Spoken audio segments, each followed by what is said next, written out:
Hello again, Dan Alasso with History for Today. This morning I was getting ready for a meeting of a work group that I'm in, preparing for a retrieval short course that I'm going to co-teach later in the summer for Minnesota State faculty.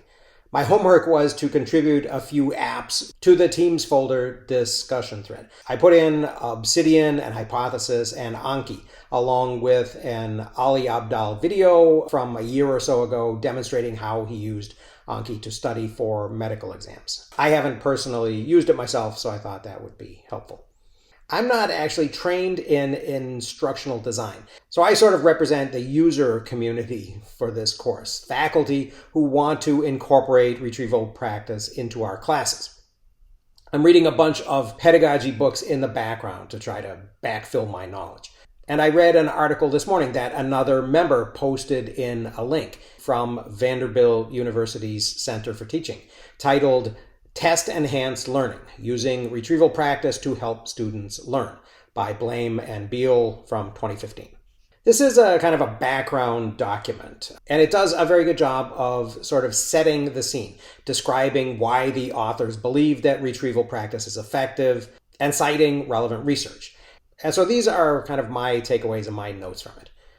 The basic argument is that remembering both facts and concepts is enhanced when we make an effort to retrieve them from memory. This is known as the testing effect, and it's backed up by a lot of research findings. My first question about the idea is, does it make a difference how the information gets into our memory? I would strongly suspect for myself that taking notes that paraphrase key points of what I'm reading in my own words is a more effective way for me to remember either a fact or an idea. There doesn't seem to be as much research on that, however. Or maybe there is, and it just wasn't mentioned in this article. Apparently, the idea that retrieval improves memory can be traced to the distant past, at least to William James in 1890.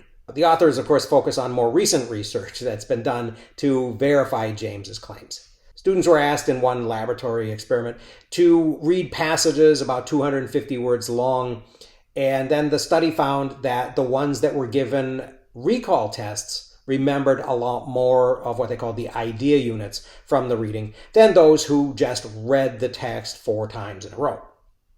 The students who were given 3 recall tests instead of reading the passage those additional 3 times actually improved their retention at the end of a full week from about 40% to about 60%, which is an increase of 20 points or 50%. And I think this is a very important result, especially if what they call the recall test can easily be incorporated into my daily class activities. I do wonder again, though, how the results would have differed if the students had been asked to read and then to make a note paraphrasing the passage in their own words. It seems like that would cross the boundary earlier between merely absorbing and actively working with information. So can this paraphrasing be part of this first recall test? The article then went on to cite findings that there doesn't seem to be much difference in recall effectiveness between multiple choice and short answer quizzes. And I'm a little bit skeptical of this finding, but I imagine it probably had a lot to do with how the research question was framed and how the students were actually tested. The authors of this Vanderbilt article actually hedged a bit and admitted that the results, in their words, reveal an incompletely answered question, and also that context may determine what question type is most appropriate.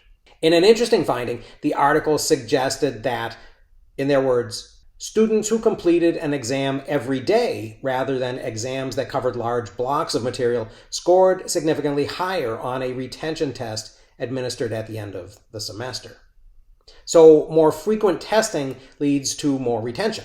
I wonder whether this is partly because students come to expect a test and thus pay more attention on a daily basis. If so, it might be a good idea for me to incorporate some type of daily formative assessment.